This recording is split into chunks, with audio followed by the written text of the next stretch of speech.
नमस्कार, मैं हूं Vikas Kumar, psychographic society, career counselling centre Ranchi. आज पेरेंट काउंसलिंग के अंतर्गत विषय है नीट। 3 सवाल हैं हमारे सामने जो भी सभी लोग चर्चा कर रहे हैं। पहला सवाल जो इंजीनियरिंग वालों का था वो मेडिकल वालों का भी है। पेरेंट्स की जिज्ञासा है, बच्चे की जिज्ञासा है कि भाई बोर्ड एग्ज़ाम ख़त्म हो गया है, अब क्या करना चाहिए। दूसरी बात पूरी चर्चा में है कि क्या 1 अगस्त को नीट होगा, ठीक है। तीसरी बात कि अब आगे की तैयारी नीट की कैसे की जाए।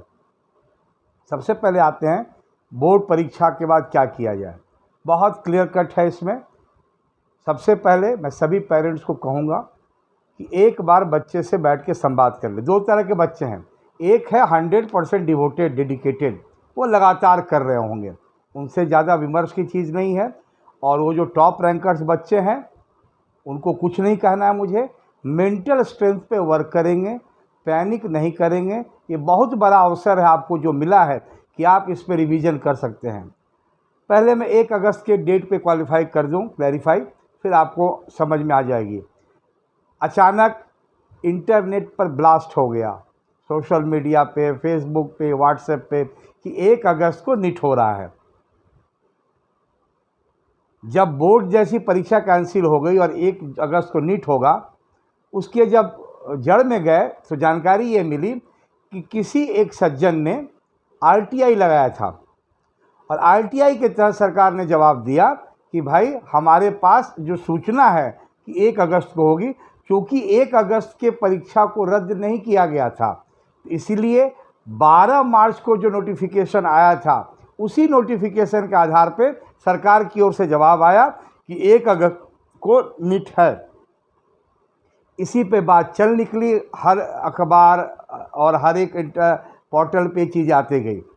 अभी भी ये मैं नहीं कहूँगा कि नहीं हो रहा है, पर अभी तक उसकी सूचना नहीं है और उपलब्ध परिस्थितियों में जो सबके साथ हो रहा है वैसा ही नीट के साथ होगा।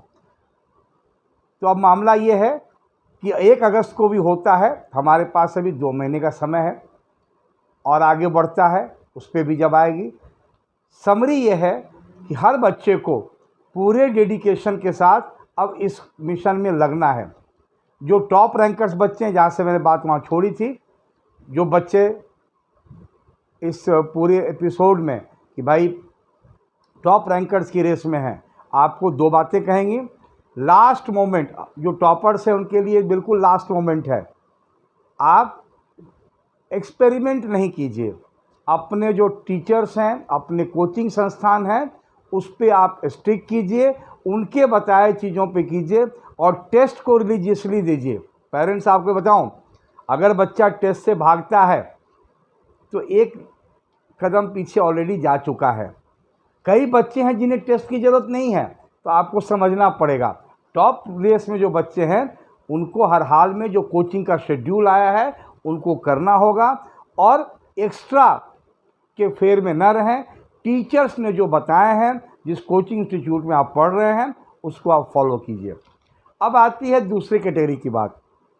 एक लॉट है, पढ़ रहे हैं कोचिंग में, कभी नंबर आता है, कभी नंबर नहीं आता है, दिमाग काम नहीं करता है कि मेरा होगा या नहीं होगा। तीसरी कैटेगरी है कि पढ़ने की कोशिश तो करते हैं पर समझ में भी नहीं आ रहा है, ऐसा भी होता है। सेकंड कैटेगरी के बोलेंगे कि जो भी बच्चे हार्डकोर नीट एस्पिरेंट्स हैं उनको अब अपने मनोबल को ऊंचा रखना है और इफ एंड बट के क्वेरी से बाहर निकलिए। होगा या नहीं होगा ये प्रश्न आपके मन में नहीं होना चाहिए।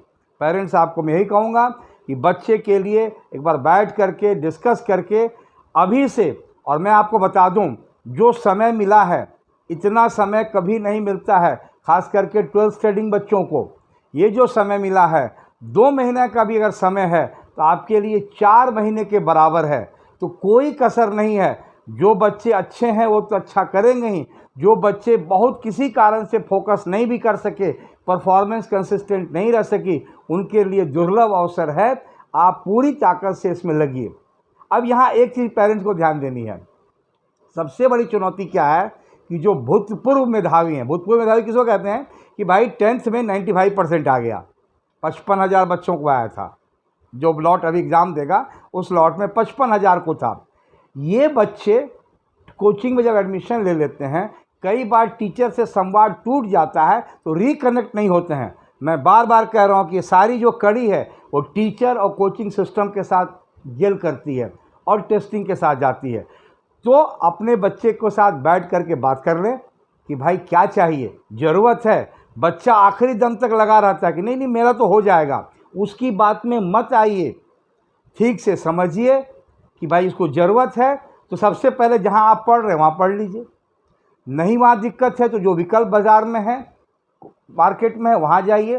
तीसरा, इंटरनेट पे भी ऑप्शंस हैं, पर इसमें आपकी भागीदारी होनी चाहिए पेरेंट्स की।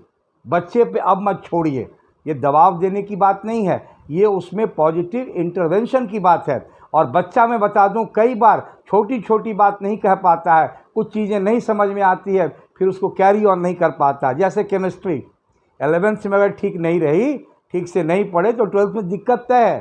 पर बच्चा आखिरी सांस तक नहीं मानता है, क्योंकि उसे पता है कि उसने सेल्फ स्टडी नहीं की है, टीचर का यहाँ रोल नहीं है, और अन्य इश्यूज संस्थान के भी हो सकते हैं।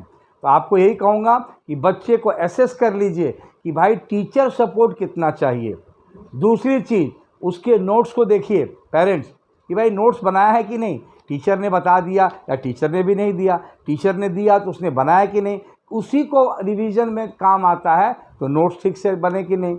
और अभी भी कुछ बीता नहीं है, एक लॉट है जो रेगुलर रहे हों, बहुत अच्छा परफॉर्मेंस नहीं कर रहे हों, उनको चिंता नहीं करनी चाहिए। बेस्ट देंगे, तभी अगर किसी कारणवश आप चूकेंगे तो अगली बार रास्ता होगा। अब जो बच्चे अच्छी तैयारी कर रहे हैं उनके लिए कहेंगे, उसी जो सेकंड लॉट है कि भाई तीनों सब्जेक्ट है ना, तीनों सब्जेक्ट में आपको तय कर लेना है कि किसमें हमको फोकस करना है, फिजिक्स, केमिस्ट्री, बायोलॉजी। अब अभी का जो समय है, आप बायोलॉजी को लेकर के बच्चे बड़े ओवर कॉन्फिडेंट होते हैं, पर बायोलॉजी में ही ऑप्टिमम स्कोर की संभावना मेजॉरिटी बच्चों को मैंने देखी है। ये मेरा अनुभव, कई लोगों को मैच नहीं भी कर सकता हूँ, पर बायोलॉजी में आपको 320 प्लस के मिशन में जब आएंगे तो रेस में आएंगे, ये उधर के नंबर लाने से आसान है। पर आसान का मतलब ये नहीं है कि बिना पढ़े आएगा बिना। तो आप उस चीज़ के लिए फोकस करके अपने टारगेट कर लीजिए। इसमें समझिएगा कि अब जो बच्चे फुल स्विंग में नहीं पढ़ रहे थे, कभी पढ़े कभी कम नंबर आया ज़्यादा आया, आप पहले मिनिमम और मैक्सिमम बात तय कर लीजिए और पेरेंट्स बैठ के बात कीजिए। आपका बच्चा जो 10th में था आज वो नहीं है, नदी में पानी बह चुकी है, बच्चे का परफॉर्मेंस या मोटिवेशन फ्लक्चुएट कर गया है, तो आपको एक्सेप्ट करना पड़ेगा कि भाई मिनिमम इतना मार्क्स आएगा कि नहीं, कि भाई ये मिनिमम जो मार्क्स है हमारा वो कैसे आएगा। चाहिए 720 नंबर में मिनिमम कितना आएगा और मैक्सिमम कितना आएगा, फिजिक्स से कितना आएगा, केमिस्ट्री से कितना आएगा, बॉटनी और जूलॉजी से कितना आएगा, ये बैठ के पेरेंट्स को तय करना है। संवादहीनता नहीं होनी चाहिए, और उसमें मिनिमम टारगेट में कई चीज़ें बड़ी आसान है। तो जो हो रहा है, अब इसमें एक चीज़ क्या देखना है, पहलवानी मेथड ऑफ कंपटीशन नहीं अपनाना है। कई बार बच्चे क्या करते हैं, इस फेज में जब आए तो जो टफ पार्ट है उसको पहले लेते हैं। मेरी स्पष्ट सलाह है, और आप माने ये ज़रूरी नहीं है, कोई एक सलाह सबको काम नहीं आएगी, मैं हर बार बोलता हूँ, पर मेरी जितनी समझ बनती है फिजिक्स, केमिस्ट्री, बायोलॉजी में जो सबसे आसान लगे, मैक्सिमम लोगों को बायोलॉजी लगती है, कई को नहीं भी लग सकती है, आप उसमें मास्टरी करें, आपकी आधा रास्ता आपका तय हो जाएगा उसी चीज़ में।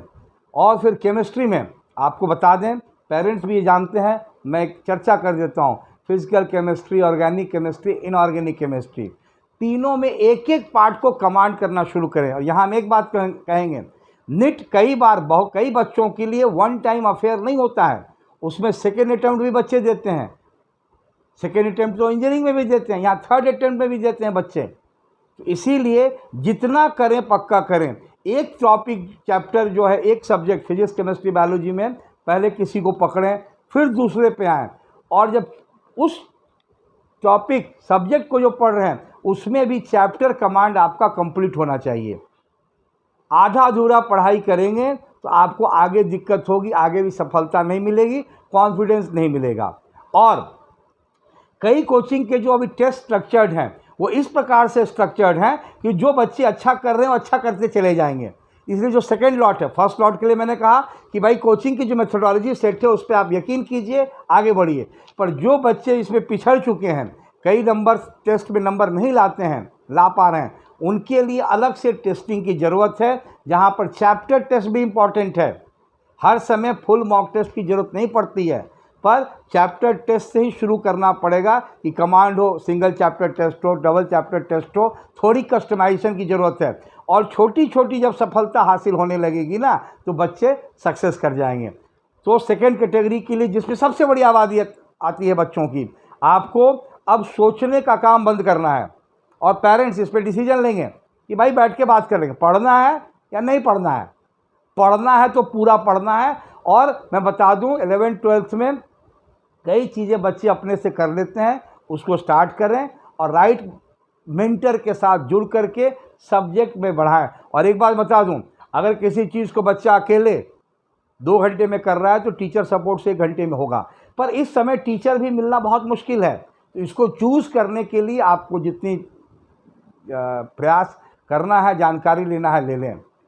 अब तीसरी कैटेगरी की बात आती है, जिसने पढ़ा ही नहीं, उनको भी, ये बात मैं पिछले साल तक नहीं कहता था, पर इस बार जब बोर्ड एग्ज़ाम ख़त्म हो गए, आपकी जिम्मेदारी पढ़ाई का वो लोड नहीं रहा। अच्छा है ख़राब है निर्णय समय तय करेगा, पर यह तय है कि आपको कंपटीशन के लिए, तो जो बच्चे बिल्कुल भी नहीं पढ़े हैं और मन में है कि मेडिकल करना है, 12th स्टडी जो बच्चे हैं, पूरी ताकत से लगें। आप कम से कम 33% आगे ज़रूर आएंगे। और अगर लग रहा है कि नहीं बहुत डिफ़िकल्ट है, तो पेरेंट्स बात करें और अल्टरनेट ऑप्शंस, जितने भी कैरियर ऑप्शंस अल्टरनेट हैं, उनके दरवाजे भी अभी खुले हैं। उसके लिए फिर नीट का इंतज़ार मत कीजिए कि नीट ख़त्म होगा तो हम करेंगे चीज़ के लिए। अब आते हैं जो बच्चे एकदम एब्सोल्यूट टॉप रैंकर्स हैं, 650 से ऊपर वाले, उनको कुछ नहीं कहना है। उनको एक चीज़ कहेंगे, मार्क्स और रैंक एंग्जाइटी से बचना होगा। ये बार बार मन में आती है, कितना नंबर आएगा, इतने नंबर में क्या कट ऑफ है, ये भी हम बताएंगे कि वीडियोस की बताएंगे अलग से सरल भाषा में। पर इस स्कोर एंग्जाइटी, रैंक एंग्जाइटी से बचना होगा। इसको जितना बचेंगे, टॉपर्स में कई बार बच्चे इस एंग्जाइटी के कारण कि भाई इतना पढ़ने के बाद भी तो यही नंबर आएगा, क्या फ़ायदा है। तो पेरेंट्स का वहाँ रोल है, काउंसलिंग का रोल है कि इस जो मन में जो चीज़ें चल रही है, इस चलने से पर डे 1 घंटे से 2 घंटे समय बर्बाद होता है अलग, और मन डिमोरलाइज होता है। तो अच्छे बच्चे को भी इस रैंक एंग्जाइटी और स्कोर एंग्जाइटी से बचना है, अपने परफॉर्मेंस। और ये बात आएगी, अगर ये आप चिंता आती है, मन में एंग्जाइटी है, स्वाभाविक है, पर लंबे समय तक वहाँ फंसना नहीं है। और जो टारगेट तय किए हैं चैप्टर रिवीजन का, टीचर्स ने आपको बताया है, उस पर लगिए। अब सेकेंड लॉट पे आते हैं।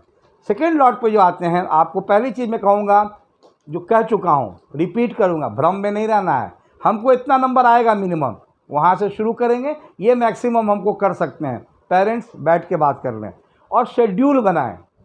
और मैं आपको एक बात बता दूं, ये जो अभी पूरे देश में चल रहा है ना कि रात में बच्चे पढ़ते हैं, इसकी कहीं कोई ज़रूरत नहीं है। रात तब पढ़ने की ज़रूरत पड़ती है जब बच्चा स्कूल जा रहा होता है। यहाँ मैं नहीं कह रहा हूँ कि सुबह 4 बजे उठ जाओ बच्चे लोग, 6 बजे उठो, 7 बजे उठो, पर सवेरे से टाइम का यूटिलाइज कर लो।